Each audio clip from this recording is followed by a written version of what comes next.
So hello everyone, welcome back to this channel. जैसा कि मैंने अभी रिसेंटली अपनी स्टोरी पे डाला था कि मैं ये द र्यूडेस्ट बुक एवर का जो है वो समराइजेशन लेकर आऊँगी वीडियोस में। मैं पूरी पूरी बुक तो ऑफ कोर्स मैं समराइज़ नहीं कर सकती क्योंकि कॉपीराइट का इशू आ जाएगा, और आप लोग को खुद ये बुक लेकर के ख़रीद करके पढ़नी चाहिए, आई सजेस्ट। क्योंकि इसमें इतना डीप, मतलब अगर आप इसको लाइन बाय लाइन पढ़ेंगे तभी आप इसका एक पूरा निचोड़ ले सकते हैं अपनी लाइफ में। मैं बस कुछ 2 या 3 पार्ट में वीडियो बनाऊंगी जिसमें मैं बेसिक जो अंडरस्टैंडिंग, इफ़ अगर कोई मतलब बुक नहीं भी ले पाता है तो बेसिक जो इससे एक निचोड़ निकला है जो आपकी लाइफ में आपकी हेल्प करेगा, वो मैं जस्ट बनाना चाहती थी 2-3 वीडियोस के अंदर। सो या, तो मैंने अभी पार्ट 1 ये वीडियो पार्ट 1 है, और अभी आई थिंक 2 वीडियोस और आएंगे इस पर। तो पार्ट 1 मैंने 50 पेजेस तक कवर किया है, आई गेस। नहीं, 40 ये एक साइड 143 पेजेस की बुक है, और मैंने शायद फर्स्ट पार्ट पे वही 40 to 45 पेजेस कवर किए हैं जो मैं अभी बताने वाली हूँ। तो बेसिकली इसमें बात क्या की गई है, a person does not know how to learn in the beginning. Of course as a child हमको नहीं पता होता है कि हमें कैसे प्रोसेस करना है, कैसे सोचना है, कैसे सीखना है, लोगों से क्या सही है क्या गलत है हमें नहीं पता होता है। हमें हमारी सराउंडिंग, हमारी सोसाइटी, हमारे पेरेंट्स, इन सब से वो नॉलेज मिलती है, वो मतलब जो भी है। हमें ये भी नहीं पता होता है कि जो हमें बताया जा रहा है, जो हमें सिखाया जा रहा है वो सही है या गलत। तो एक हो गई हमारी लर्निंग फ्रॉम द चाइल्डहुड, जो एक पुराना तरीका है जिसके सही होने या नहीं, मतलब नहीं गलत होने का हमें प्रूफ भी नहीं पता है, बस हमें पता है कि हाँ ये है। तो जब हमें ये रियलाइज़ होता है कि हो सकता है कि जो चीज़ हमें सिखाई गई है वो गलत है, और हो सकता है कि ऐसे कुछ चीज़ें वर्क नहीं करती हैं, हमें कुछ दूसरे तरीके से सोचना चाहिए, या एक बहुत सारे तरीके हो सकते हैं कि चीज़ को परस्यू करने के। तो तब उन्होंने ये बात, सबसे पहला पॉइंट ये रखा है कि व्हाट टू थिंक, ये बताने के लिए हमारी सराउंडिंग में बहुत सारे लोग हैं, बहुत सारे लोगों को लगता है कि या हम जो सोच रहे हैं वो सही है, और हाँ हम दूसरों को भी बता सकते हैं कि ये सही तरीका है किसी चीज़ को करने का। व्हाट टू थिंक बताने के लिए हमें बहुत सारे लोग मिल जाएंगे हमारी सराउंडिंग में, but how to think, how to learn, ये हमारी खुद की ड्यूटी है, जो हमें रियलाइज़ नहीं हो पाता है। ऑफ कोर्स बहुत बहुत बहुत बात तक हमें रियलाइज़ नहीं होता पाता है कि हम जो सोच रहे हैं, हमें कितनी चीज़ें अनलर्न करने की ज़रूरत है, कितनी चीज़ें दोबारा सीखने की ज़रूरत है, और नया कुछ एक अनफेमिलियर सा चीज़, कुछ नया अपने एक बिहेवियर में नया पैटर्न लाना या कुछ भी चेंज करना बहुत हार्ड होता है। तो हम आउट ऑफ फियर ही कई बार क्या है, नहीं हम चेंज नहीं कर पाते अपनी लिविंग में, और वही मोस्ट ऑफ द पीपल के साथ यही होता है कि वो जैसा उनको कंडीशनिंग बचपन से दी गई होती है वो वैसे ही अपनी लाइफ जी करके बस मतलब कोई चेंज नहीं कर पाते अपनी लाइफ स्टाइल पे, या नहीं देख पाते खुद के अंदर, मतलब वो खुद को नहीं एक्सप्लोर कर पाते। बहुत सारी वो खुद मतलब क्या है, बहुत सारे इन्फ्लुएंसेस, बहुत सारी wrong information, wrong way of living से मिल करके वो बने होते हैं अपनी लाइफ टाइम पे, और कभी वो खुद के अंदर अच्छे से झांक नहीं पाते, वो खुद को एक्सप्लोर नहीं कर पाते, और बहुत सारे लोग लेट गो नहीं कर पाते ये पुराने जो उनके पैटर्न होते हैं उसको। और इसमें उनकी कोई गलती भी नहीं हम कह सकते हैं, because they never taught how to learn. उनको नहीं, उनको ये बात उनके माइंड में आती ही नहीं कि या कि कुछ ऐसा भी है कि कुछ नया भी सीखना है, या मैं गलत अभी तक मेरे साथ हर कोई नहीं सीख सोच मतलब इस चीज़ पे ध्यान दे पाता है कि हाँ अभी टाइम है कि मेरे को इंट्रोस्पेक्शन करने की ज़रूरत है, या I have to relearn a lot of things. वो बहुत सारे लोग क्या होते हैं, वो they fail to let go उनके ओल्ड पैटर्न, उनका ओल्ड बिहेवियर, जो कहीं ना कहीं उनकी प्रोग्रेस को रोक रहा होता है। जो उनकी प्रोग्रेस किस चीज़ को, उनके खुद के सेल्फ को पाने में जो चीज़ रोक रही होती है वो वही उनका ओल्ड पैटर्न, उनका ओल्ड बिहेवियर होता है, और जो उनको एक सोचने का तरीका बता दिया जाता है जो शायद उनके लिए गलत हो। तो इसमें उनकी भी कोई गलती नहीं, क्योंकि they weren't taught how to learn, how to think. तो ये उनका पहला पॉइंट है श्वेता भैया का इसमें कि व्हाट टू थिंक, ये तो सब लोग ध्यान देते हैं, लेकिन हाउ टू थिंक ये ज़्यादा इंपॉर्टेंट है। हाउ टू लर्न, हमें कैसे सोचना चाहिए, कैसे क्रिटिकल थिंकिंग करनी चाहिए लाइफ में, बहुत ज़्यादा इंपॉर्टेंट है। और फिर उन्होंने क्रिटिकल थिंकिंग करने की या कैसे सोचना चाहिए इसके कुछ तरीके बताए कि ऑफ कोर्स सबसे पहले तो डोंट बी ब्लाइंड किसी भी चीज़ के लिए कि ये सर्टेन पीपल, ये ग्रुप, ये आदमी, ये जो कुछ अथॉरिटीज़ हैं, ये जो है वो है तो ये सच ही बोल रही होंगी या ये सही होंगी। सबसे पहले तो ये अपने दिमाग से निकाल दो, डोंट बी ब्लाइंड। बहुत सारे जो फेमस, सो कॉल्ड फेमस लोग हैं, बड़े आपसे एज में बड़े लोग हैं, या जिन्हें आप अभी तक जिनको सही समझते आ रहे हो, वो गलत हो सकते हैं। बहुत सारी ऐसे चांसेस हैं। एक्चुअली वो आपको क्या बनने को कह रहे हैं कि आपको एक इंडिपेंडेंट क्रिटिकल थिंकर बनना होगा। इंडिपेंडेंट से मतलब है कि वो किसी पे डिपेंडेंट नहीं है, किसी की सोच या किसी ग्रुप पे, किसी अथॉरिटी पे, जैसा कि मैंने अभी आपको पहले बताया कि उन पे डिपेंडेंट नहीं है। उसको उसका तरीका पता है, उसको ये पता है कि मेरा एक तरीका होगा सोचने का, मेरा एक एक नज़रिया होगा देखने का लाइफ को, वो मैं डिसाइड करूँगा। वो कोई बाहरी इन्फ्लुएंस डिसाइड नहीं करेगा कि मुझे कैसे सोचना चाहिए या मुझे क्या सोचना चाहिए, whatever. So again, critical thinker तो हमें बनना है, ठीक है। तो उस तक पहुंचने के लिए ऑफकोर्स हमको सबसे पहले अपना बिहेवियर देखना पड़ेगा, अपने अंदर इंट्रोस्पेक्ट करना पड़ेगा कि हम जो रिएक्ट करते हैं हम ऐसे क्यों हैं, हम अपने बिहेवियर को समझना पड़ेगा। उसके लिए हम सबसे पहले अपने इमोशनल रिस्पॉन्सेस को देखेंगे कि हम अच्छा ऐसा मोमेंट मेरे लाइफ में आता है तो मैं ऐसे रिएक्ट करता हूँ, but this is not normal. तो मैं ऐसा क्यों बिहेव करता हूँ, क्यों मुझे सर्टेन चीज़ों से डर लगता है, क्यों कुछ चीज़ें मुझे ट्रिगर कर देती हैं जब वो मेरे सामने आती हैं या जब ऐसी सिचुएशंस मेरे सामने आती हैं।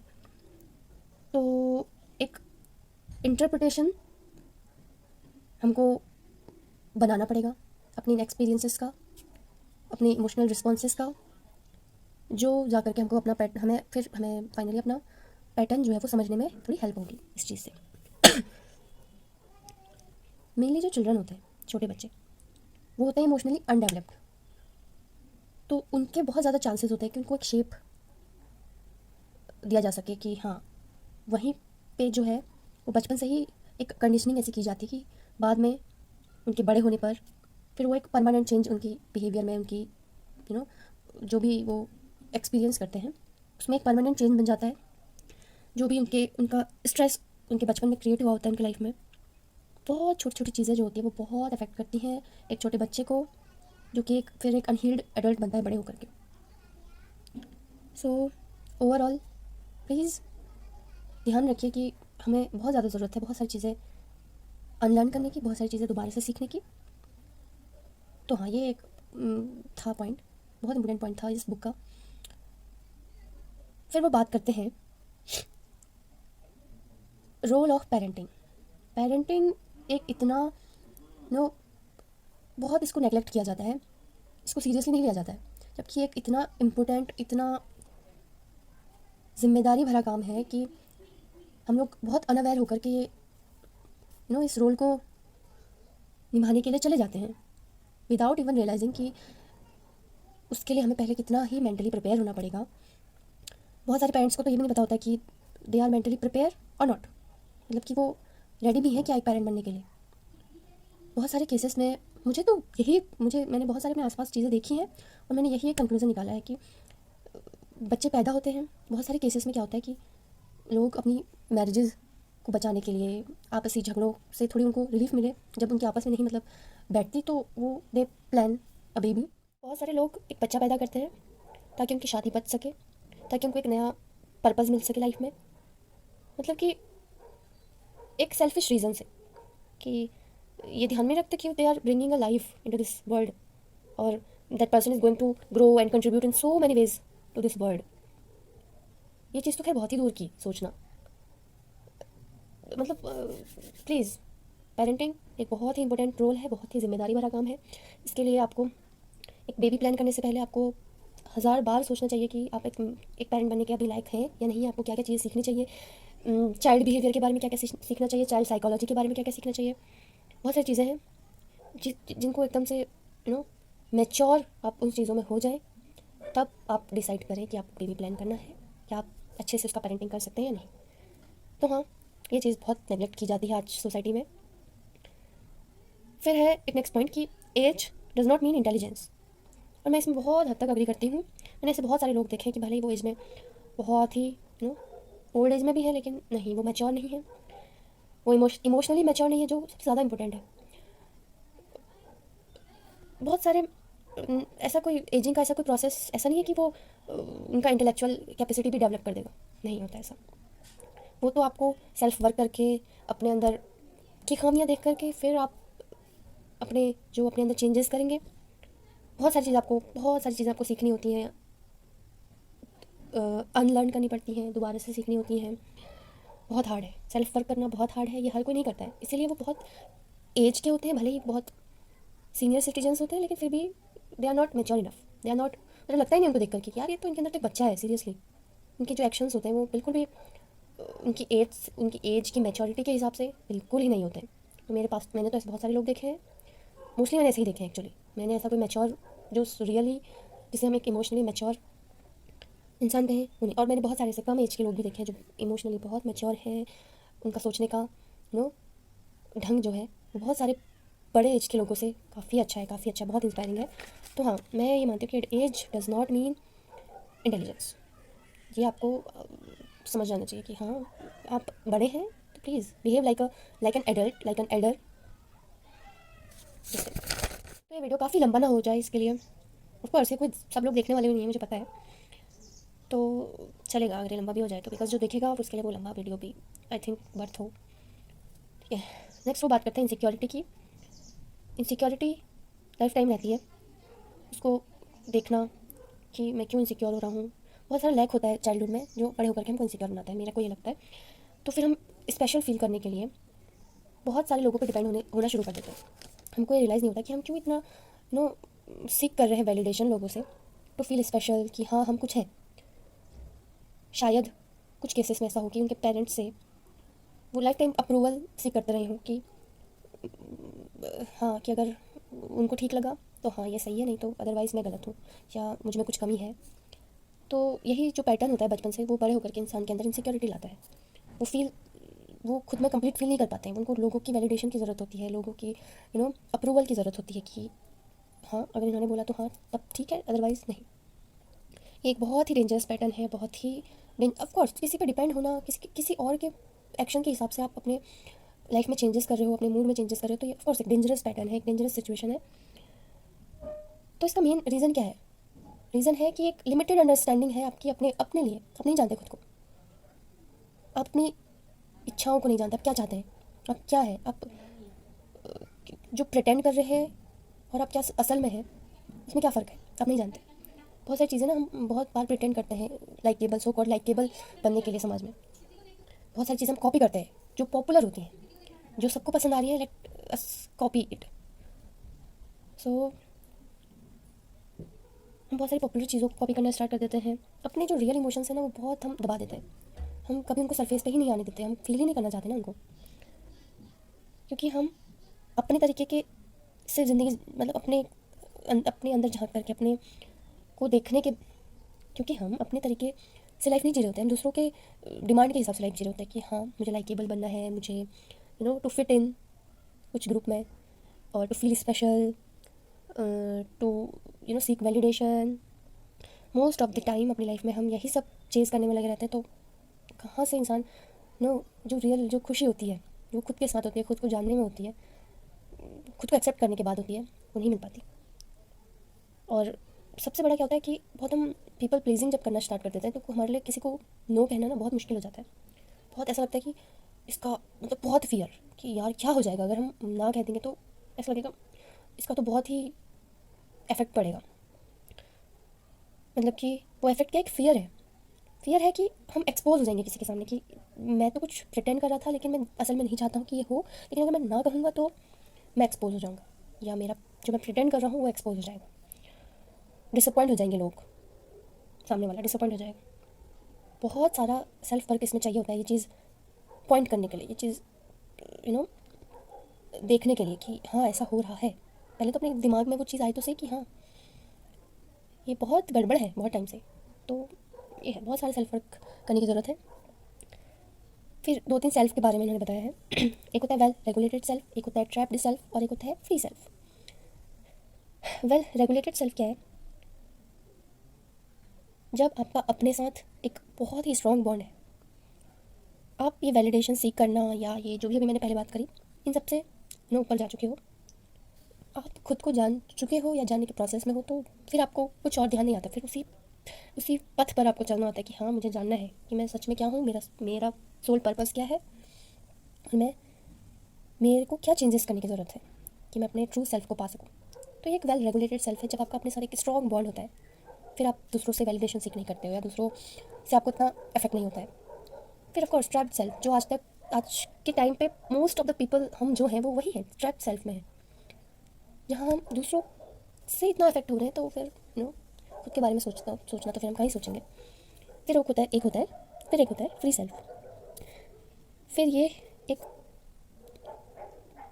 हायर लेवल का सेल्फ है, जहाँ आपका आई, मैं क्या हूँ, मैं कुछ हूँ, रिजॉल्व हो जाता है।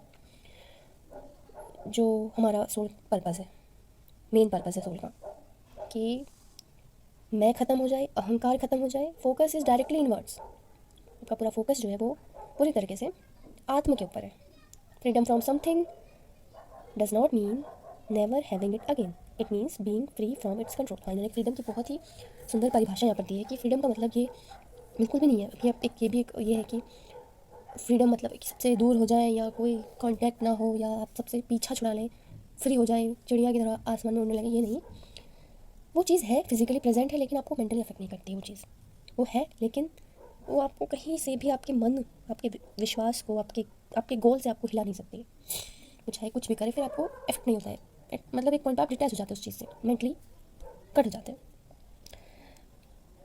Becoming free is having the ability to do whatever the mind chooses without any attachment and dependence to the outcomes.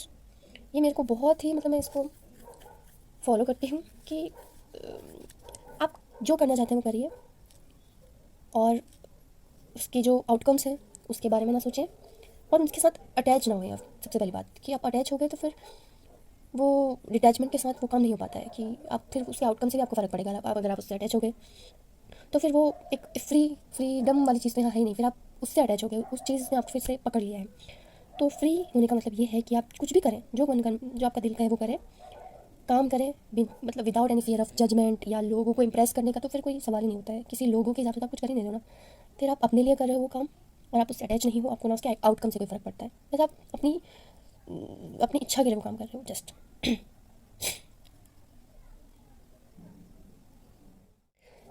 तो बेसिकली वो लास्ट में ये पॉइंट बताना चाहते हैं कि जब आपका फोकस जो है, मेन फोकस जो है वो प्रूविंग अदर्स, कुछ प्रूव करना है आपको दूसरों को, से आ जाता है कि प्रूविंग योर सेल्फ, कि हाँ मैं कल से बेटर हूँ, हाँ ये मैं कर सकता हूँ। आपको किसी दूसरे को नहीं दिखाना है कि हाँ देखो ये मैं कर सकता हूँ, बल्कि आपको खुद को दिखाना है कि हाँ ये मैं कर सकता हूँ, मैं कर सकती हूँ। आपको दूसरों को कुछ प्रूफ नहीं करना है। सीधी सी बात है कि आप खुद को प्रूफ कीजिए कि हाँ आप बेटर कर सकते हैं या बेटर हो सकते हैं किस चीज़ में। आपको दूसरों को प्रूफ नहीं करना है कुछ भी चीज़। और अगर कोई तारीफ़ कर रहा है तो भी आप उसे इन्जॉय कीजिए, और कोई बुराई कर रहा है तो अटैच मत होइए या उससे कुछ अफेक्ट में पड़ने दीजिए अपने आप को। और तारीफ़ भी अगर कोई कर रहा है तो प्लीज़ उसे इन्जॉय कीजिए, but do not rely on it. साफ एंड क्लियर शब्दों में ये वो समझाना चाहते हैं। एंड एक पार्ट है इस बुक का जो मैं हाईली रिकमेंड करूँगी कि आप जब ये बुक खरीदें तो पढ़ें, क्योंकि मैं उसे पूरा एकदम एक्सप्लेन नहीं करने वाली हूँ, क्योंकि वो बहुत लंबा पार्ट है। उसमें बहुत सारी चीज़ें उन्होंने पॉइंट टू पॉइंट बताई हैं जो मैं चाहती हूँ कि आप बुक खरीद के पढ़ें, तब आपको पता चलेंगे। तो यहाँ पर वो कहते हैं that you are a nation. आपको अपने आप को एक कंट्री की तरह देखना होगा, और आप उस कंट्री अपने आप कंट्री की तरह देखने का मतलब ये है कि अपने एक्शंस को, जैसे हम किसी देश को हैंडल करता है वहाँ का जो हेड होता है, प्राइम मिनिस्टर होता है, जो भी है, फिर आप अपने आप को उस प्राइम मिनिस्टर की पोजीशन पे रखिए और अपने सारे जो सेक्टर्स हैं अपनी बॉडी में देखिए, अपने इमोशनली जो भी आप सोचते हैं, अलग अलग सेक्टर्स जो हैं आपकी लाइफ के, उनको फिर एक प्राइम मिनिस्टर जैसे अपने देश को हैंडल करता है, देश को संभालता है, उस तरीके से फिर आप अपने आप को संभालिए। ये बहुत ही सुंदर पार्ट है इस बुक का, आप ज़रूर पढ़िए जब आप देखें, क्योंकि बहुत बेसिकली ऐसा होता है मोस्ट ऑफ द टाइम हमें पता हर चीज़ होती है, बट उसे प्रैक्टिकली कर पाना ये बहुत ही मुश्किल होता है। हर किसी के लिए से नहीं हो पाता। उसे पता होता है कि उसके लिए क्या सही है, उसके लिए क्या गलत है और वो क्या गलती कर रहा है। बहुत सारे लोगों को ये भी पता लग जाता है, लेकिन वो ठीक नहीं कर पाते। ये एक पैराडॉक्स के बारे में उन्होंने यहाँ पे बताया है कि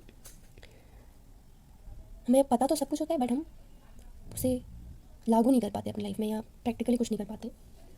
फिर जैसे किसी देश की फॉरेन पॉलिसी होती है, उसी तरीके से आप देश की बाउंड्रीज़ होती हैं, उस तरीके से आप अपनी बाउंड्रीज़ बनाइए, अपनी एक पॉलिसी बनाइए। तो उन्होंने बहुत डिटेल में ये चीज़ बताई है, तो आप जब बुक लेंगे तो आपको अच्छा पता लगे, मतलब अच्छा समझ आएगा। और एक बहुत इंपॉर्टेंट बात इन्होंने बताई कि accept human as they are. ये तो सबको पता है कि हाँ एक्सेप्टेंस बहुत ज़रूरी है, क्योंकि आप किसी को चेंज नहीं कर सकते। प्लीज़ ये चीज़ अपने दिमाग से निकाल दीजिए कि आप किसी को चेंज कर सकते हैं, या नो कि आप आप खुद की लाइफ में चेंज नहीं कर पा रहे हैं, तो सोचिए आप दूसरे की लाइफ में क्या चेंज कर पाएंगे। खुद को ही चेंज करना, खुद पे ही काम करना इतना मुश्किल होता है कि आप दूसरे की लाइफ में क्या काम कर पाएंगे। तो ये ड्यूटी उनकी खुद की है, तो उन पे छोड़ दीजिए, बस उनको एक्सेप्ट कर लीजिए जैसे है वो, बस ठीक है। वो उनकी जर्नी है, वो खुद सॉल्व करेंगे अपने प्रॉब्लम्स को। तो या अभी तो ये फर्स्ट वीडियो बहुत लॉन्ग हो जाएगी मुझे लगता है, इसलिए मैं इसको इतना ही रखती हूँ।